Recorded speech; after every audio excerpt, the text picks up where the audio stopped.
People are telling me I'm muted.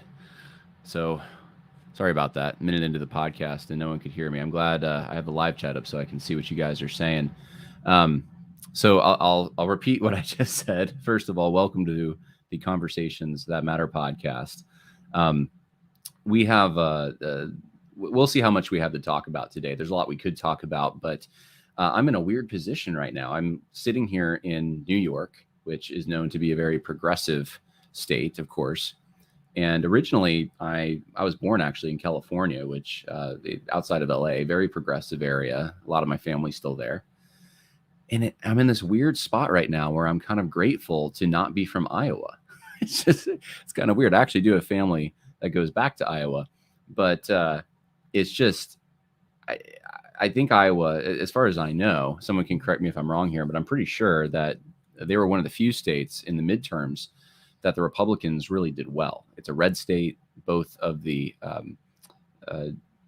representative bodies in the state capital are Republican controlled. It's got a Republican governor, um, and somehow it also has a Satanic display in the state capital there. So we're going to talk a little bit about that today and just navigating that. Some of you are probably saying this should be a no-brainer, and I agree to a point. I think this should be a no-brainer, but we are contending with an outlook that I think we've all kind of grown used to in a way. We haven't had to face some of these challenges, not blatantly so at least. Who would have thought that Satanists would organize and try to get idols to Satan set up in public spaces and in government buildings? I mean, that's not something I ever saw happening, even when I was young, and I'm not that old, but that wasn't something that was even on the horizon. And now, of course, this is what we have to contend with. In fact, I think when it comes to depictions of Satan, we have to think about what's happening in the entertainment world, because that also affects the political world and our social reality. You have shows, and I haven't watched these shows. I just understand that the premise of these shows is, and these are recent shows, are very pro, I guess, Satan in a way. Like they at least portray Satan as someone who's misunderstood, who doesn't really want evil, is just a normal guy, very relatable. And one of the shows is called The Good Omens, which is on Amazon. There's another one, and I thought I had it written down, but I guess I don't, that I think is called Lucifer, which was streaming. They did a few seasons until 2021. It was like 2014 to 2021 or something. It actually had kind of some longevity. And in this particular show, and I haven't watched it again, but I just read a little synopsis of it. Satan is this figure who's actually the son of God, if you can believe it. I mean, it's total blasphemy, and wants to live in Hollywood and doesn't want to fulfill his duty ruling over hell, which we know Satan doesn't do anyway. And so these are the kinds of depictions that are happening in the entertainment world, where, I mean, when was the last time Satan was like truly depicted as a bad character, a deceitful father of lies, accusing people of things, like the way he's portrayed in the Bible? It doesn't happen really, not much. I mean, it used to happen quite a bit more. So there is this sort of softening, not just of Satan, but of all villains, because we live in a world now that increasingly the people who are in charge of our institutions want to call good evil and evil good, right? So I think most of us are in this audience at least understand that. But who would have thought you would live in a time where you had to explain that Satan is a bad guy, right? That you're not going to be in an argument with someone who is trying to contend that actually, no, Satan is a good guy and the Bible got it wrong. I've been in those discussions. In fact, a few years ago, I went to it's called an awareness shop, but it's basically witchcraft and stuff. And I'm not recommending anyone do this, but a friend of mine and I went in to witness to the people behind the counter. I just remember the guy behind the counter was so nervous when he saw us. I mean, there was a spiritual thing going on there. But I remember this witch, and she said she was a witch. She came out and she talked to us. Her only argument seemed to be that she thought all the holidays that we celebrate were basically co-opted from them, and that meant that they predated Christianity and they're the true religion, which I just said, that's dumb. It's just because Christianity goes back to the very beginning. I mean, you have the coming of Christ, of course, but that's seen as a continuation of something that was already ongoing. But anyway, I remember, though, that was one of the things that she said, that Satan has been very misunderstood, that the Bible got it wrong, that Satan is actually a good guy. I mean, what does the Bible say? Satan presents himself as an angel of light. So we should come to expect that to some extent. But I think we have a satanic influenced, increasingly satanic influenced world that we live in, and we have to figure out, how do we approach these things? So this brings me to what happened in the Iowa State Capitol. I'll read from a story here, and then we'll get into this is the mindset that I want to critique, which is I don't really have much of a name for it. You could call it a liberal mindset, because for those who've been paying attention to the series we did on liberalism, this explains why someone might think this way. But there's a Republican that's defending this satanic monument, essentially this idol, not directly, but indirectly, as a part of religious freedom. So we'll talk about that. It's kind of like the peak boomercon mindset, to be honest with you, like that mindset that wants to value neutrality in all our institutions, and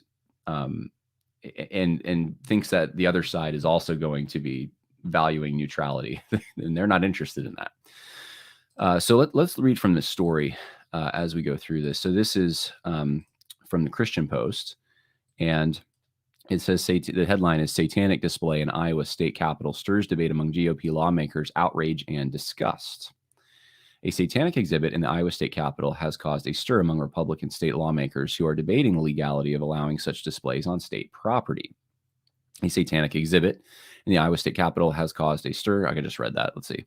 An organization describing itself as the Satanic Temple of Iowa erected an altar depicting a silver ram's head on a mannequin adorned with a red cape and surrounded by candles and flowers, according to locals KKCI Des Moines.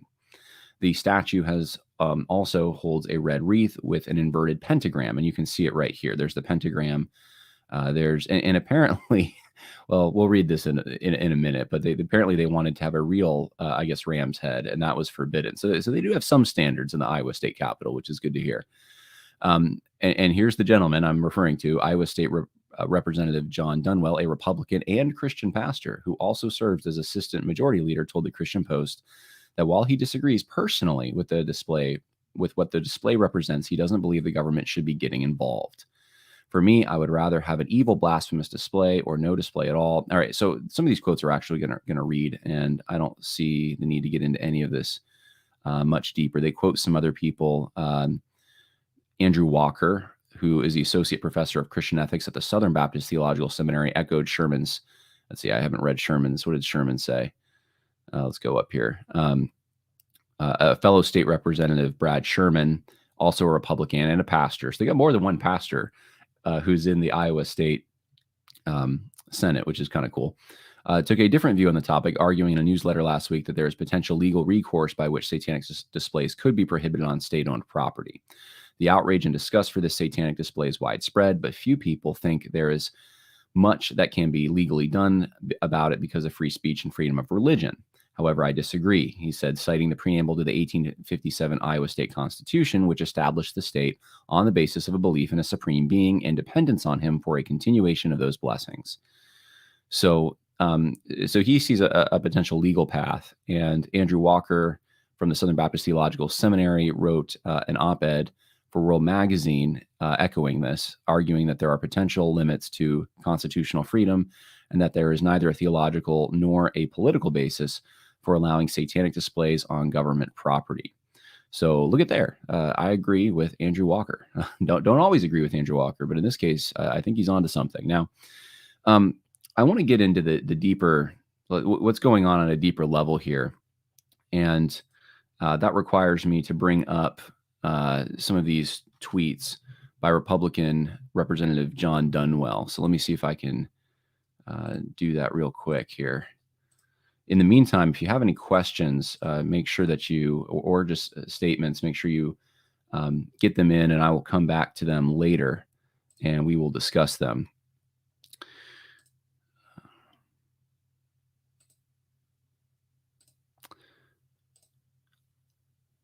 We'll see if I can pull this up for everyone. I think I can. So these are just a series of tweets that this particular representative, Jon Dunwell, put out over the last few days. And I find them very enlightening, to say the least. This is the initial one. He said, as many of you may have become aware, last week a display was erected at the Iowa Capitol by the Satanic Temple of Iowa. As I have responded to concerns from Iowans about the display, I want to share with you how the display came to be and my response. So how did it happen? He says the Capitol structure falls underneath the control of the Iowa legislature. The Department of Administration Services, DAS, is charged with the management. Currently, access for displays at the Capitol are open to anyone through an application process, though there are some guidelines. They do not discriminate on the basis of religion or ideology. Displays are permitted to be displayed for 2 weeks. All displays are required to communicate they are an independent display and not to be associated with the state of Iowa. The Satanic Temple petitioned for their display in August and were approved with some modification. They wanted to use an actual goat head and were prohibited from doing so. So like I said, they have some standards apparently. There are some regulations here. You know, you can worship Satan, just don't use don't harm an animal to do it, I guess. I don't know. The Iowa legislature can set the rules and standards for any display. So let me read that again. The Iowa legislature can set the rules and standards for any display. Let me read it one more time. The Iowa legislature can set the rules and standards for any display. I can't emphasize that sentence enough. The current operating principle has been to either allow all displays or none. All right. So there's another key word, operating principle or key term that I want you to just remember as we go through this. The legislature has the power to change if they deem necessary. My observations and response as an Iowan state representative and pastor. Okay. So he's saying the Iowa legislature actually can change the rules and they can prohibit this. But here is his opinion. My observation as a follower of Christ, I certainly find a display from the Satanic Temple objectionable. Well, at least good, right? Good. It stands in direct opposition to my faith and would be classified as evil, not a new experience for me or my family. The Word of God continually warns about the dangers in our world. In fairness, many other religions or non-religious people have the same perspectives about Christianity. My observation as an Iowan and a state representative, I don't want the state evaluating and making determinations about religion. I am guided by the First Amendment of the U.S. Constitution. My response as a follower of Christ. Display is an inanimate object that has no real power in and of itself. We have nothing to fear. Okay. I don't even know where to start. I mean, you think of like Gideon, right? Like, oh, it's just an inanimate object. I mean, it doesn't really matter. I mean, have we learned nothing from the last few years with the debate over monuments and what they communicate? I mean, this is happening at a time when Thomas Jefferson statues are coming down in state capitals, and you have this being displayed. Oppose the message of the display. It is not just another way to worship the same God. There are differences that need to be pointed out. The displays glorifies the evil we oppose. The primary response required is prayer. The display itself is an invitation of the work we have yet to do. Iowa needs Jesus. The display provides a teaching example for our families of the difference between the person and work of Christ and that of Satan. Love light. Okay. So I guess there's a positive point to having this displayed. My faith is never imposed upon others, nor should it ever become a direct part of government. It is always a response to the person and work of Jesus Christ. I don't want to mix kingdoms. Government is a poor arbiter of religion. Take full advantage of the opportunities to express our faith in an appropriate displays and programs at the Capitol. And then he says, my response as a state representative. Review the guidelines to ensure they represent our constitutional rights. Monitor the number of organizations requesting displays. I don't want the Capitol to be overwhelmed by displays. In the future, we may need to find ways to appropriately limit the number of displays and then continue to dialogue with other elected officials and Iowans on this issue. So that is the initial response from Representative Jon Dunwell of the Iowa State Legislature. I think I said Senate earlier, legislature. And this is, I mean, it's rich to me because you could probably justify a lot of things based on this logic. You could justify pornography, really. I mean, hey, it creates a teaching opportunity of what intimacy in marriage is versus intimacy outside of God's boundaries. You could say that, we can't do anything because, free, equal access, freedom of speech, First Amendment, that kind of stuff. You could say it's just an inanimate object, right? So there's really no power in it. But, of course, it's an inanimate object, but it does have actually power. In fact, there's a reason that public displays of nudity and those kind of sexual nudity were forbidden in Old Testament times, and have been in most Western societies. That's been recognized as something that it should be forbidden. Why? Well, it's just flesh and bone, right? I mean, sure, there's no, like, we know as Christians that greater is he that is in us than he that is in the world. But it doesn't mean that there aren't demonic forces associated with these statues. It doesn't mean that they don't have an effect on the people who view them. It doesn't mean that it doesn't negatively affect people. Of course it does. Of course it does. It sends a message. All of these things do. So that's level one. That's level one of our friend here, Jon Dunwell. It gets more interesting, though. He gets some pushback for this. And in response to the pushback he gets, he says, if standing up for the kingdom of God and the ways of Christ get me an award, I gladly accept it. So here he's now saying that in defending the display, the neutrality that allows a display like this, that he is standing for the kingdom of God. Okay, that's interesting. As I continue to hear from Christians on the issue of the Satanic Temple displays at the Iowa Capitol, I have found myself shocked, I tell you, at what I believe is a misunderstanding of basic biblical concepts of the kingdom of Jesus. So now we're going to get a sermon from Pastor and Representative Jon Dunwell on what the kingdom of Jesus has to say about the presentation of idols, recognition of idols to Satan in public places, where he admitted it doesn't have to actually be recognized. They can set the rules and they can object to this. So he says this: it is not a physical kingdom defined by the boundaries and nationality, the kingdom of Christ. It is not a recreation of the nation of Israel in the United States of America. It is a spiritual kingdom led by Jesus, filled with those who have been transformed by his Spirit's presence in their lives. The concepts in the Old Testament regarding the nation of Israel, we are called to incorporate in this spiritual kingdom. For example, we tear down the places of idolatry in our hearts. We are not called to physically tear down false places of worship. Now, if you think about this, I mean, this logic could lead to we never take any moral stance. I mean, it really could. I mean, it's just a spiritual kingdom. It just applies to us. It doesn't actually mean anything on a grander scale than that. It's not like we're going to use the third use of the law. It's not going to be prohibiting things that ought to be prohibited in the general world. It's just applying to we ourselves.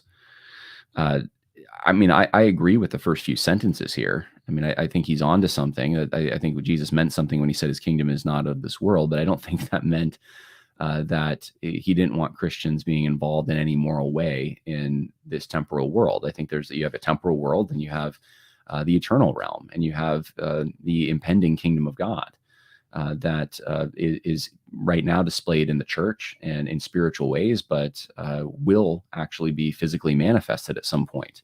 And different eschatological flavors have different schemes of how that works out. But it never meant that because there's a spiritual kingdom in which Christ reigns, that those who are part of that kingdom should never let the moral convictions that come from Christ be displayed in the world. In fact, just the opposite. We're supposed to be salt and light in the world. So we're actually supposed to be spreading and spreading this message, spreading the law of God, is also going to have some temporal world physical manifestations. He says, the battle we fight is primarily spiritual and not physical. We don't wrestle against flesh and blood, but against spiritual forces. Therefore, our primary response needs to be physical and not spiritual. Or spiritual and not physical, rather. So some would call this pietism, but it's just, the whole issue now is just going to be knocked up into this kind of spiritual world where we don't do anything practically to end this display. I recognize I live in a pluralistic society that does not share my perspective on Jesus, he says, being the only way. I am called to transform that world through the presentation of the gospel. The passing of legislation can never accomplish what the presence of Christ in lives can do. The latter is a real change. The latter is the true kingdom change. And no one's arguing with that. That's the thing. None of the criticism that he's gotten argues this and says that, well, you ought not be sharing the gospel, or the gospel is not the true transforming work. It's just laws or something. Like, no one's saying that. People are saying both and. Can't we like share the gospel and at the same time, can't we put an end to public indecency like this? Isn't that possible? He kind of admitted at the beginning it was possible. The Iowa State Legislature prohibited it from being a display of an actual animal, so they can prohibit some things. I wonder why that's an okay prohibition, by the way. Well, why is that okay? Why is that moral vision acceptable, but not the moral vision that prohibits the idol altogether? We cannot afford to adopt the ways of earthly kingdoms or earthly tweeters. We are different. We choose not to fight our battles in the same way. We are called to humility, love, and service. As an American, I reject the concept of Christian nationalism. Now, you're going to hear a lot more about this term in the next year. But here we have it. And this gets to the application where the rubber meets the road of so many of the things that we've been talking about over the last year. It really does. He's linking the objection that he's getting to his support for a satanic temple being displayed in the Iowa State Capitol to Christian nationalism. And he's saying that it conflicts with the Constitution. He says, as a Christian, I reject the concept of Christian nationalism on biblical grounds and the Bible. So it conflicts with the Bible too. The Satanic Temple displays is a horrible display at our Capitol. It represents an evil that needs to be transformed by the presence of Christ. It can be physically torn down by those who oppose it, but it will not lead to real heart change. Iowa needs Jesus. Okay, no one's arguing this. Of course, you need more than just tearing down the idol. It won't be truly transformed by legislatures and laws, but the Holy Spirit. No one's saying that look, God can use something like this. God used things like this in the past. God can still use things like this. Public morality, men of courage, taking stands, opposing evil. All of that stuff can be used by God. No one's arguing that is going to usher someone into the kingdom of God. In and of itself. You need the work of the Holy Spirit, and you need an understanding of sin and the grace of Christ. But reinforcing the moral law of God is where this actually starts, saying that there is a moral law, you violated it. And the civil government actually has a role in this to promote good and punish evil. When I see an evil display of the Satanic Temple, I see an invitation to focus on bringing real kingdom change to Iowa. So this is a way, why are you even in the legislature? That's what I wonder. Like, what you could put any issue there, plug in any issue. When I see prostitution on the street, I just see an invitation to bring the real kingdom change. Or you can put in any, I see gang violence. I see an invitation to focus on bringing the real kingdom change. We shouldn't use laws to fight these things. So, I'm going to take a break. We have more to go through here with Representative Jon Dunwell, but some people want to weigh in. Jeff Reynolds, I'm going to come to you in a moment since I see that you're in the chat. But before we get there, for $2, Earl Starbuck says Dunwell is shadowboxing. Dabney quote relevant. I think it's probably the Dabney quote that Earl Starbuck is referring to is probably the quote about how conservatives in the United States and America, or I think it's American conservatism, is the shadow that follows progressivism to perdition, something like that. I'm kind of paraphrasing. But yeah, I mean, that's definitely the case. You see this on a lot of issues, that the Republican Party tends to just kind of follow behind at a distance, but they're not effectively giving any real opposition to what's happening.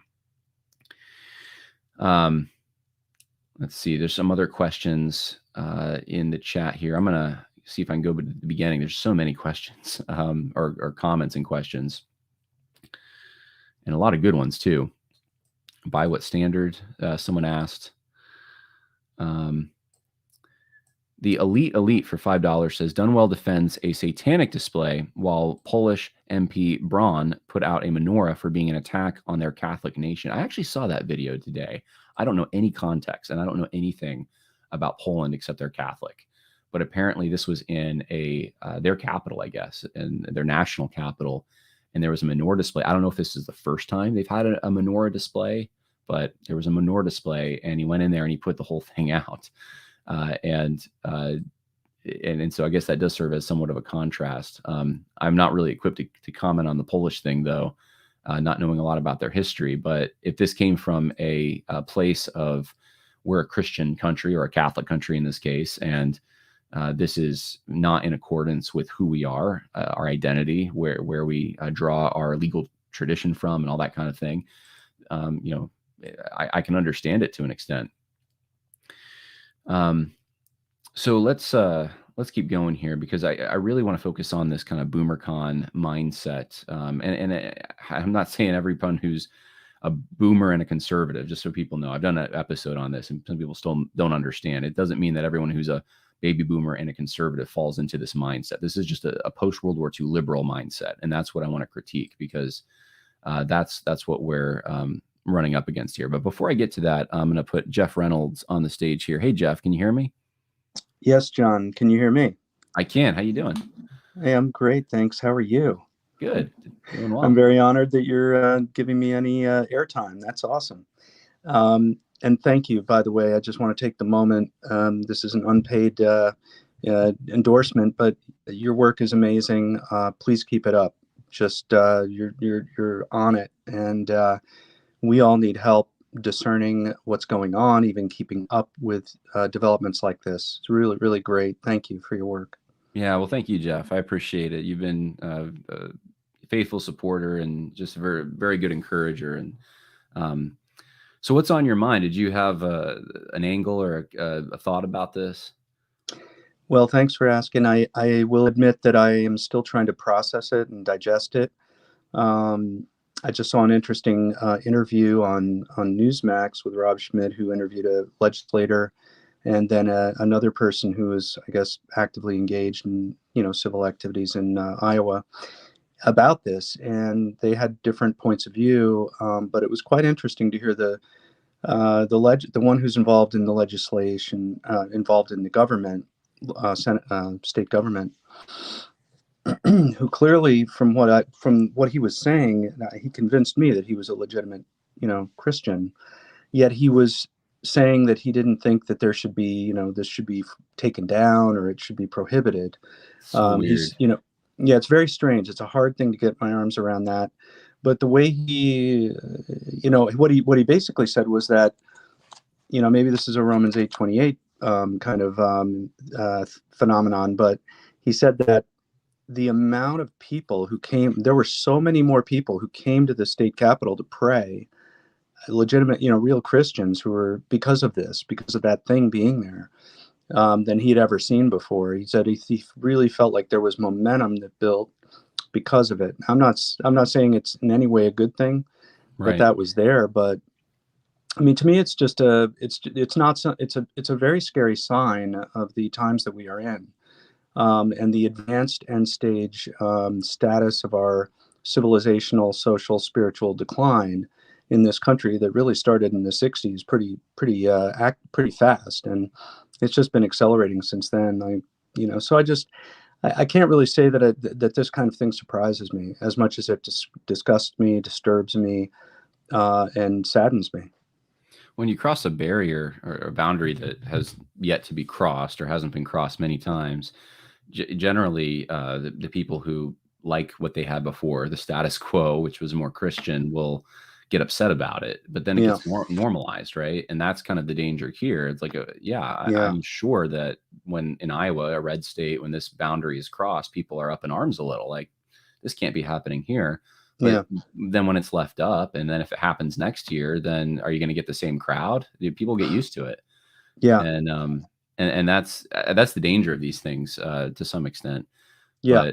But yeah, amazing. So was Jon Dunwell, was he on this particular program you were watching, or it was another state legislature? I wasn't. I couldn't tell you the guy's name, but okay.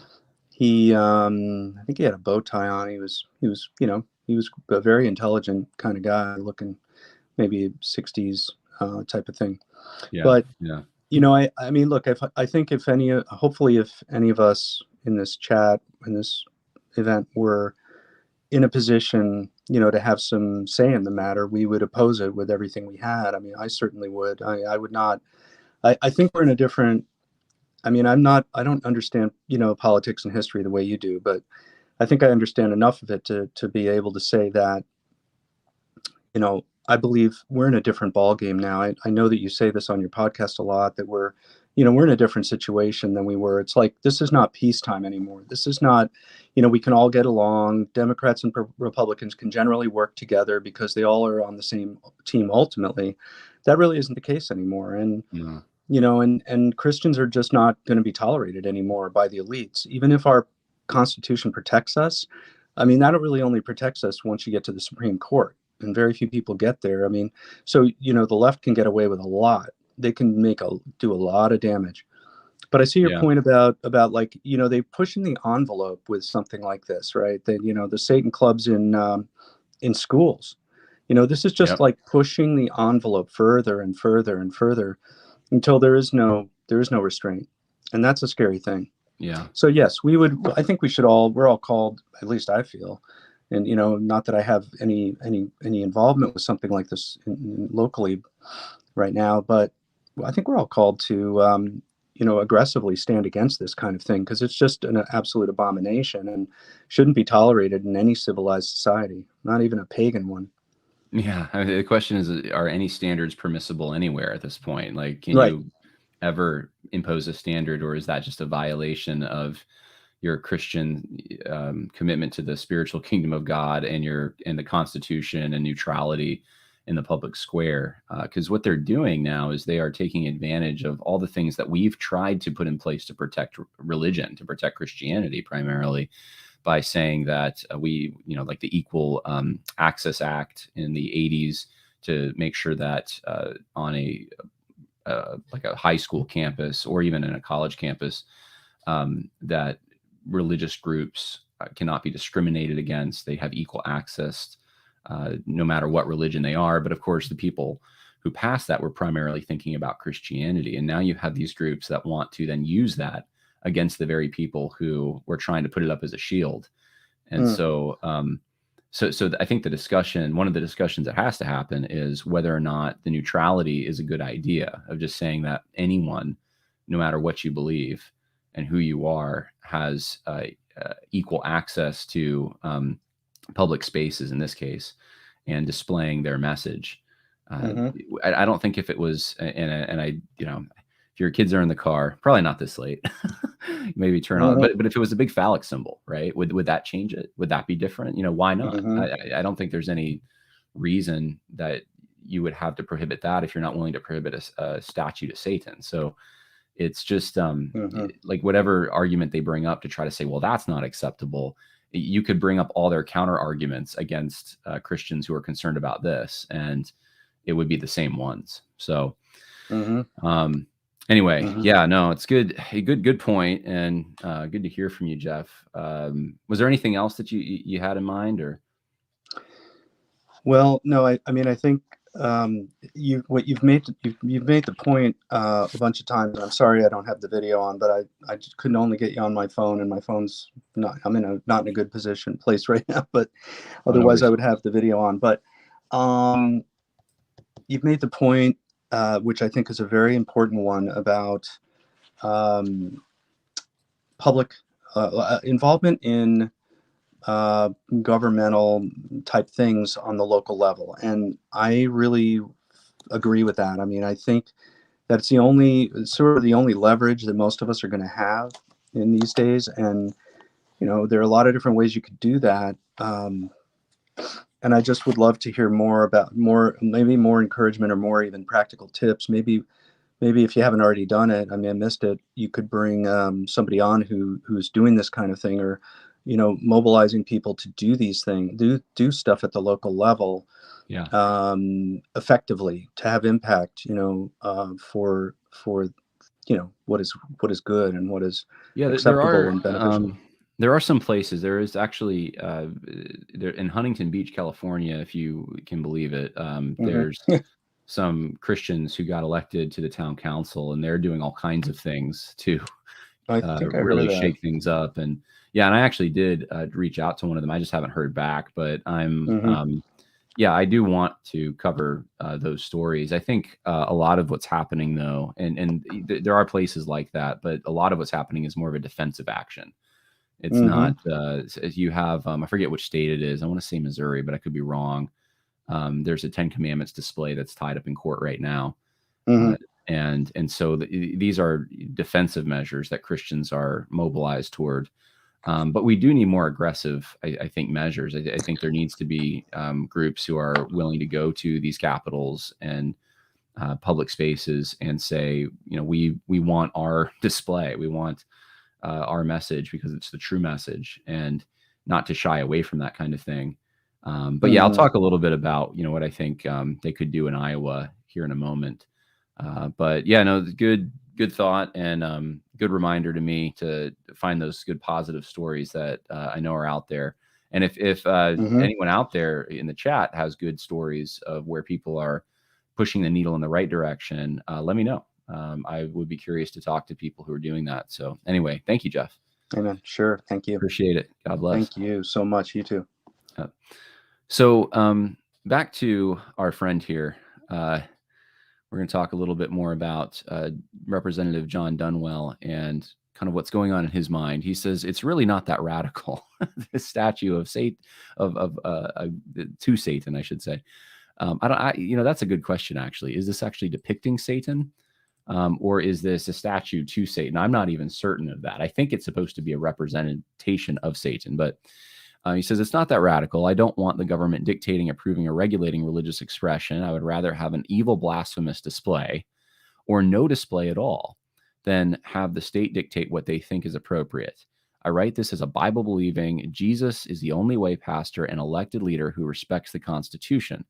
I am shocked so many want to give up their freedom so they don't have to see a display they disagree with. Again, apply that to pornography if you want. I mean, it's the same logic would you be used to justify it. The same exact logic. There's just no standard. This is a blank check. He says someone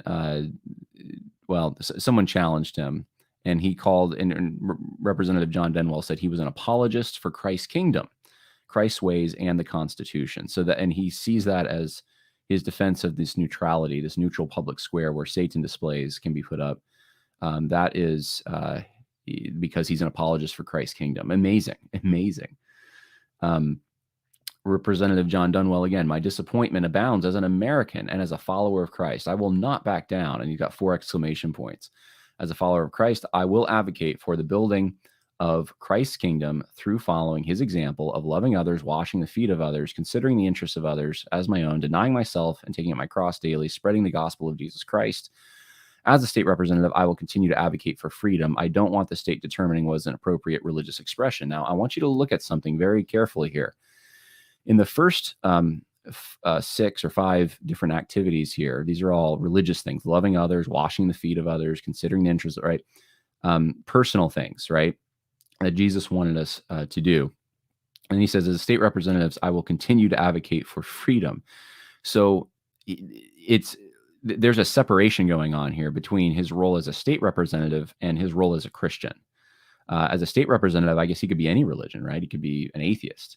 And as long as he advocates for freedom, whatever that is, all caps with exclamation points, freedom, that's all it is. And what are the limits of that freedom? We don't know. That's part of the problem here. We just don't even know. So let's see. Last slide here. Oh, I just wanted to show this. Okay, so lest you think Representative Jon Dunwell is kind of out there, like he's just kind of nutty or something. This is just a picture of him ringing the bell for the Salvation Army. There was another one of him at a Christmas ceremony. I think he's Christian Missionary Alliance, if I'm not mistaken. I think that's what CMNA is, the denomination that he's a pastor in, or was a pastor in. But this is the logic that we are contending with. And this is, this is his objection to quote unquote Christian nationalism as well, that the state is supposed to be promoting the general interests of everyone, neutrally speaking, across the board, equally, and there can be no favoring one religion over another. You can't favor Christianity. You have to make sure that everyone, including the Satanists in this case, are given their equal status. And this is something that, if you go back in history, the founders would have been, I mean, a lot of people want to go back to the founders and find out what did they think. This is a hard thing to figure out what they think. Now, I think we know what they think, but if you're finding examples, you're just not going to see many, because this wasn't anything no one thought about this. No one perceived that this time would come in America when anyone would want to do that. It was just, I mean, you had 9 of the 13 colonies had official state religions. I was actually just reading the other day, this is really early, 1609, Jamestown, and the laws that govern Jamestown. And they prohibited Catholicism, if you can believe it. They prohibited atheism. They prohibited blasphemy. There were laws against all these things. And pretty much every colony initially in the United States was similar to that. They had laws that prohibited, at the very least, blasphemy or atheism or anti-religious, anti-Christian things. And we've now come to a point over gradual changes over years to where Christians don't even think that they can oppose publicly a Satanist display with the power of the law. And if you pursue that power, then you're a Christian nationalist, and that's bad, and you're against Christ's kingdom, and somehow you're not practicing true theology there. So it's crazy to me. It's crazy to me. We're going to talk a little bit about the legal end of this real quick. And I wanted to present to you just briefly. I thought this was such a great crash course article here. So, and I thought about putting it in my own words. I thought I can't do really any better than this particular article. This is an article. Now, it's not directly about the case. It is actually was written a few days ago. It's not about the case that we're talking about, but it does relate to it. It's from the Constitution Center, and it's the title is "Did a Supreme Court Decision Change the Rules for Holiday Displays?" by Scott Bomboy. It says each December there are several disputes about the use of religious displays and holiday displays in public locations. But did last year's Supreme Court ruling about a high school football coach change the ground rules for nativity scenes and other displays? In Kennedy versus Bremerton School District, a coach, Joseph Kennedy, sued after his contract was not renewed after Kennedy conducted voluntary prayers on a public football field after games. The court's decision in June 2022 all but abandoned a First Amendment test established by the late Justice Sandra Day O'Connor in the 1980s. The First Amendment's Establishment Clause states that Congress shall make no law respecting an establishment of religion nor prohibiting the free exercise thereof. In Lynch v. Donnelly, 1984, the court addressed a basic question. Did the First Amendment prohibit Pawtucket, Rhode Island, from including a nativity scene in its annual Christmas display, if it also included other secular symbols such as a plastic reindeer, a Santa Claus house, and a Christmas tree? Chief Justice Warren Burger's majority opinion allowed the I think it's pronounced creche, which is a nativity scene essentially, allowed the creche to stay in the exhibit as the presence of secular symbols broadened the purpose of the display. But it was Justice O'Connor's introduction of a First Amendment's endorsement test in Lynch that had the longer constitutional legacy. So this is the important part here. Justice O'Connor's endorsement test. In Lemon v. Kurtzman, 1971, the court had established a 3-part test to analyze Establishment Clause challenges. In what became known as the Lemon test, the court found that the government can only assist religion if the primary purpose of such assistance was secular. The assistance did not promote nor inhibit religion, and there was no excessive entanglement between church and state. Okay, so there's 3 things here, the 3-tiered test here.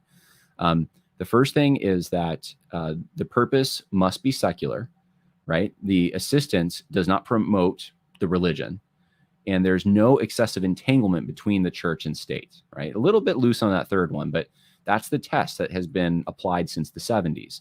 Now, in the County of Allegheny versus American Civil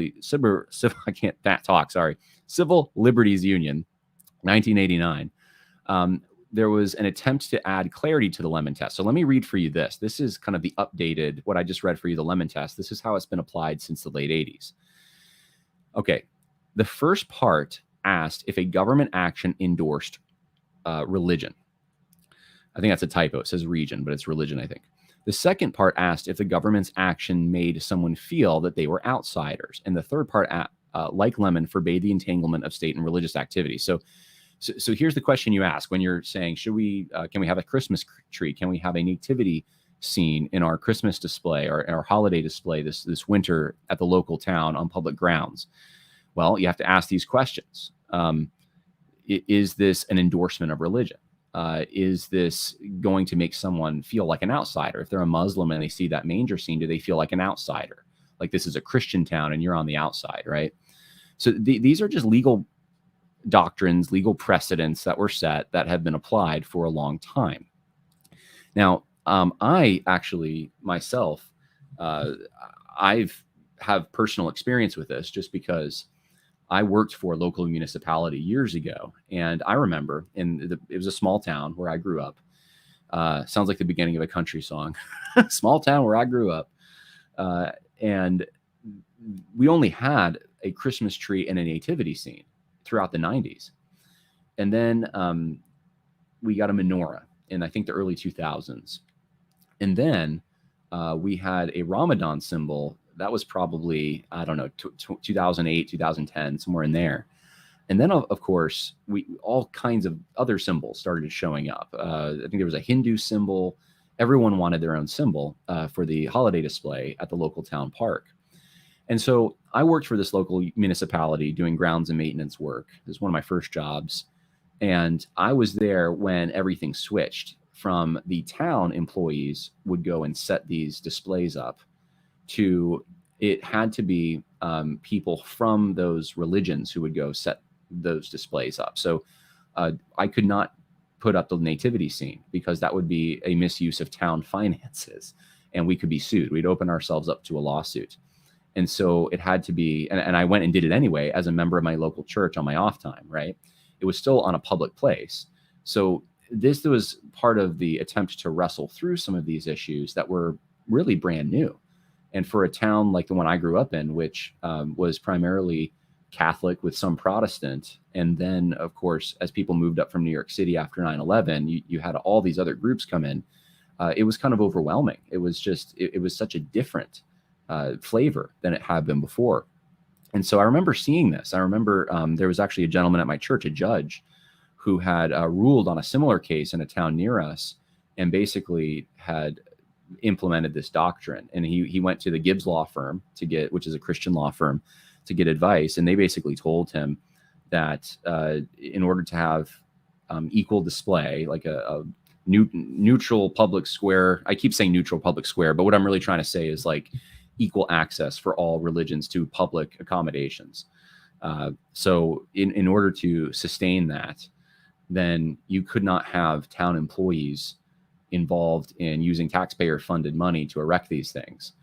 And so it's kind of, you can tell why this was not going to be a holding position, why this really made no sense. And it was a reaction to the challenges that we were facing, but it would not actually, in the long run, be able to satisfy anyone. Because, you know, what kind of logic does it, how does it even make sense to say, well, you can't have any public funding going to erecting these statues and displays that are religious, but they can still be on public land, right? It doesn't make sense. And one of the things I remember, I talked to this judge and about it after the fact, and this is when I was considering going to law school. And I just said, well, you know, how come, you know, the First Amendment applies to the federal government? Why don't we just, you know, forget about the incorporation doctrine? Let's just challenge incorporation and say the states and the local towns, they can do what they want. I mean, that's the original intent. Federal government can't come in and tell the states what to do. These cases shouldn't even go to the Supreme Court, which is always the fear, right? And of course, that was so outside of his thinking. It wasn't like, it didn't even compute. It wasn't even a factor because the precedent has been laid down for so long that incorporation is the doctrine that we must abide by. And the First Amendment applies to the states. It applies to the local municipalities. And as you introduce these new groups from other places into traditional Christian Protestant areas or Catholic areas, you get these situations. Now, this has nothing, it does have something to do with the Satanic Display, but this is obviously a far cry from what we're seeing in Iowa right now. Okay, what we're seeing in Iowa is just so blatant. We're not talking about a menorah. We're talking about an actual statue honoring Satan himself. So let me just continue with this article, and then we'll finish up here. And I'll give you, this is some encouragement for all of you, as Jeff was asking earlier about encouragement. Since the 80s, right, when we just talked about this test that has been kind of loosely applied in different places, O'Connor's endorsement test, the Lemon test, came into play in situations where religious and state actions potentially conflicted. But several newer court decisions had greatly diminished the Lemon and endorsement tests. In Town of Greece versus Galloway in 2014, Justice Anthony Kennedy stated that the Establishment Clause must be interpreted by reference to historical practices and understandings, referring to his own concurring opinion in the County of Allegheny decision. In 2019, a Supreme Court decision, American Legion versus American Humanist Association, addressed the same question about the presence of a large cross on a public property that was once privately owned. The court's majority did not use the Lemon test and again looked at historical practices and understandings to settle the First Amendment question. So we're seeing a diminishment of this Lemon test. In Woodring versus Jackson County, Indiana, in 2021, the Seventh Circuit Court of Appeals ruled that a nativity scene on public property that also included several objects was permitted because it fit with a long national tradition of using the nativity scene in broader holiday displays to depict the historical origins of Christmas, a traditional event long recognized as a national holiday. And then, of course, last June, the court's majority left little doubt where it stood on previous religion tests. Quote, "This court long ago abandoned Lemon and its endorsement test offshoot," unquote, wrote Justice Neil Gorsuch in a 7-2 majority opinion in Kennedy versus Bremerton School District. Quote, "In place of Lemon and the endorsement test, this court has instructed that the Establishment Clause must be interpreted by reference to historical practices and understanding." Justice O'Connor's test from the 1980s was officially abandoned. And so this does apply to nativity scenes, and this will come up in the case right now that looks like it's going to be going before the Supreme Court, possibly. It's in federal court over the 10 Commandments in Arkansas. I think I said Missouri earlier, it was Arkansas.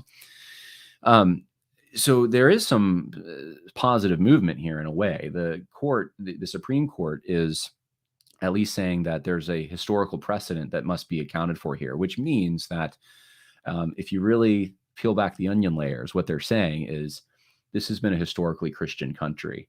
Christian things have been done in the town square, whether it's church bells or nativity scenes or In God We Trust or invocations.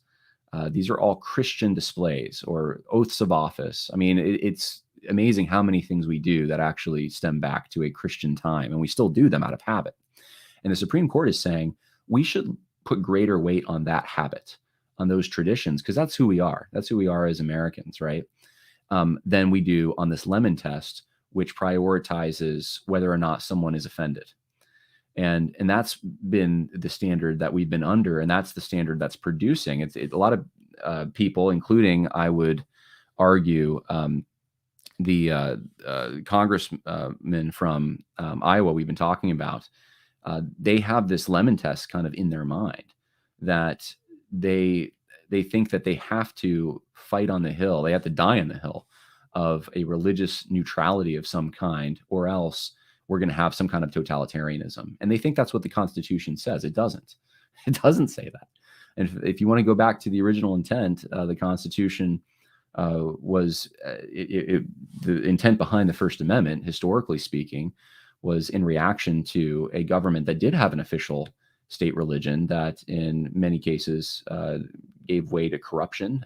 In fact, if you think about our neighboring Canada, there was a lot of fears during the American Revolution period that they were an official Catholic state, and that would be somehow imposed on the United States, and that we didn't want that. And so there was a rejection on a general level, a national level, of having these state churches. That's the Establishment Clause, really having an official state church. But it does not mean that the government of the United States did not endorse Christianity, broadly speaking. You could look at the Northwest Ordinance. You could look at the American Bible Society and the activity that the American Bible Society had in in Congress. You could look at the invocations. I mean, they had a chaplain there who was a Christian. I think for the first, I don't know when the first Catholic chaplain would have been, but it was Protestant for a long time. And you had an understanding that these disputes would be handled on a local and a state level, not a national level. And now you have people like this representative, Representative Jon Dunwell, saying things, really importing a misunderstanding, a misapplication, a development that was erroneous of the Constitution and legal precedent now on a federal level to the states now, and saying, well, if this is how it's interpreted by the federal court, then this is our duty. And it's, I could somewhat respect if there's a misunderstanding and he just thinks, well, this is just the way it is, and I'm doing my best to fight it. Right. Like we could maybe respect that my hands are bound. This is just the law, and I'm going to do everything to change things so that this is not the law anymore. But he's defending it. He's defending it as it's a good moral principle. There's a moral vision he has as a Christian, he thinks, to defend satanic displays. That's the truly shocking thing to me. And that's the mindset, though, that we are, I think, uncovering. And I think since 2020, this has been more so somewhat exposed, since we've had a lot of the sexual anarchy stuff and people have had to react to that. We find out where a lot of these quote unquote conservative commentators really are when the rubber meets the road. Do they think that because, government might favor Christianity, that it is therefore an establishment of religion and a violation of the First Amendment? And I mean, how far are we going to take that? I'm reading a book right now on the religious right. I will be sharing with you more later about this particular book, but it's a popular book. And the premise of the author is basically that Christians who are pro-life are trying to enact a theocracy. That's where this logic leads. Any moral vision that comes from Christianity is now an establishment of a church. So with that said, I'm going to go to, we have Shawn Graham. Shawn was in the last chat. Shawn, man, you just like coming on the show, don't you? It's hard to stay away from you, buddy. How you doing? Hey, man, I'm doing great. I'm really intrigued by this conversation with you about this, because I think it's time that Christians really own up to this subject. We have to take this subject, and we have to be able to not only comprehend where we are as a nation, but be able to teach that to the next generation. I mean, we've got to. In Memphis this week, we had, just today, we've seen the announcement of the same thing happening at Chimney Rock Elementary, a school right here that is in the shadow of one of the biggest mega churches in the Southern Baptist Convention. We've got, there are 5 churches within walking distance of this school, and they've opened up a Satan club. They're having their after-school Satan program. And so we've got to have a ready answer. That's a biblical decree. We've got to have an answer for what we're doing. And I think at this point in time, we also have to have a generation who understands that if the Constitution is yielding this fruit that produces Satan clubs, and it might be time to talk about the vine not being worthy of the fruit, right? It's time for this conversation, and we need men who understand these concepts to take this forward. John, we need people like you who can point out the history of where these concepts came from. We really need people who are in position. I have my role. We all play our different roles, but people who are, as you said, the Satan club in the school. We need students and parents who are in that school and teachers to raise a stink about it and to say, this is wrong, full stop, period. Right. It's evil.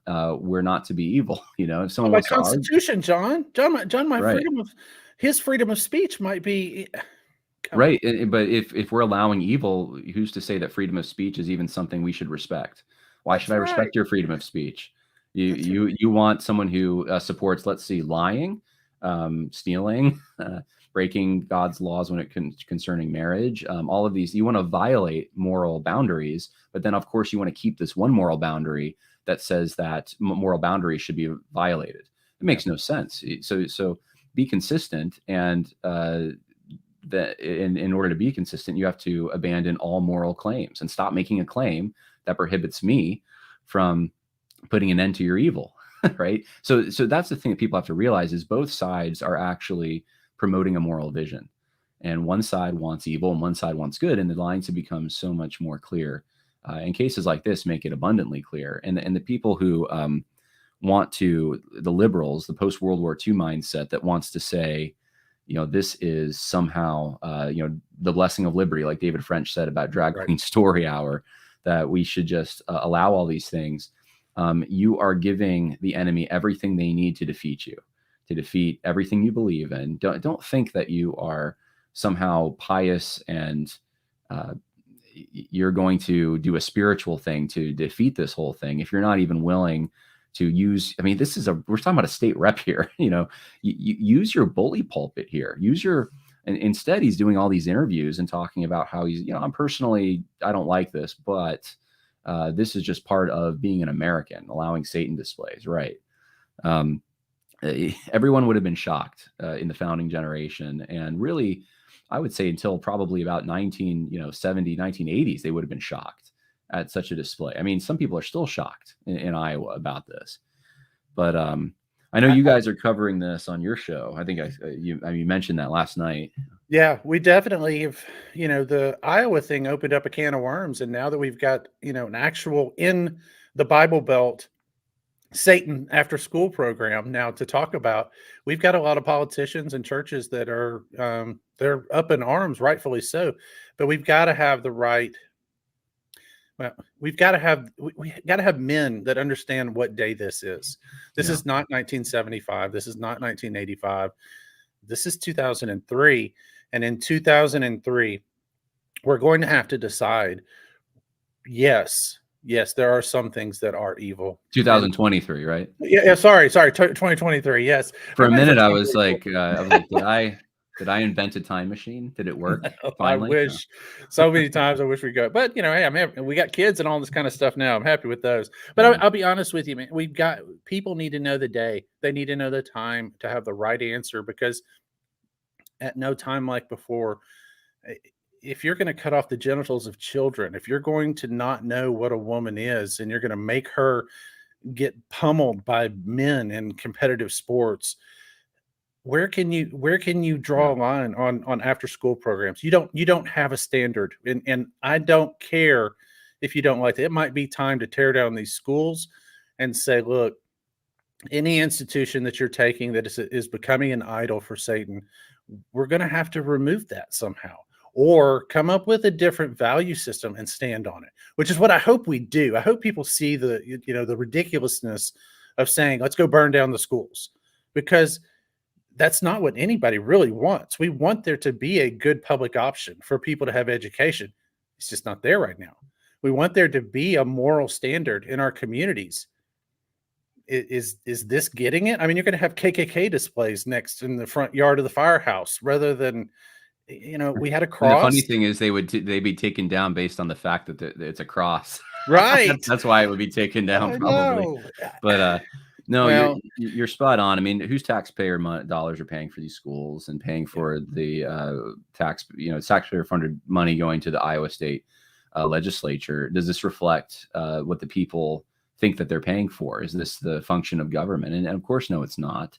And they should be mad about it. They should be righteously indignant. There should be laws passed to clarify some of these things. I even think I would be calling for church councils to get together and talk about these matters, except for the fact that I'm afraid of who would show up right now. So has anybody seen this particular pastor's church leadership, elder body? Or no, I haven't. Nobody's spoken out at him, have they? No one has told him that he's off the rails, have they? I haven't seen that call yet. No clue. Yeah, I mean, I looked him up on YouTube real quick, and there was like something from 14 years ago where he's advertising some adoption agency or something, but there's no, I didn't see sermons from him or anything. I don't know in what capacity he's a pastor, or if he's even still a pastor.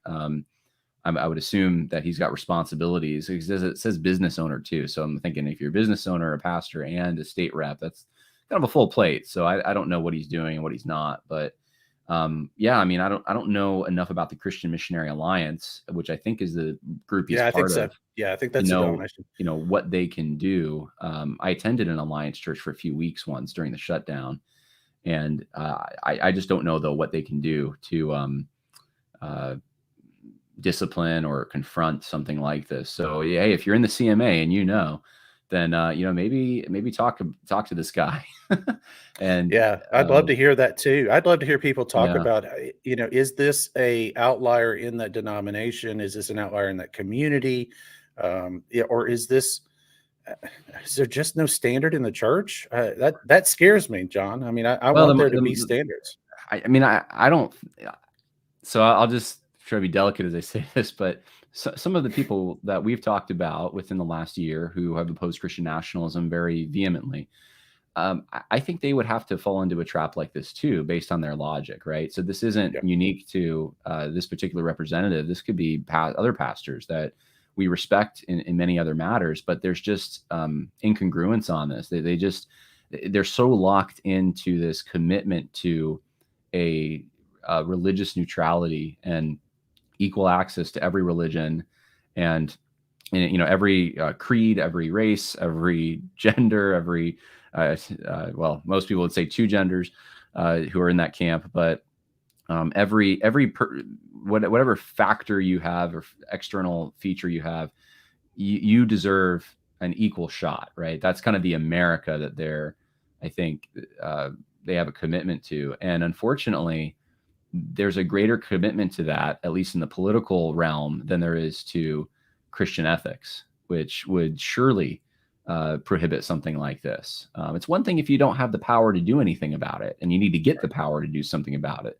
But you have people. I mean, he admitted we could change the rules. Right. And there's no all right, let's form a plan, guys. How do we change the rules so this doesn't happen again? There's nothing like that. It's just that's the amazing thing to me.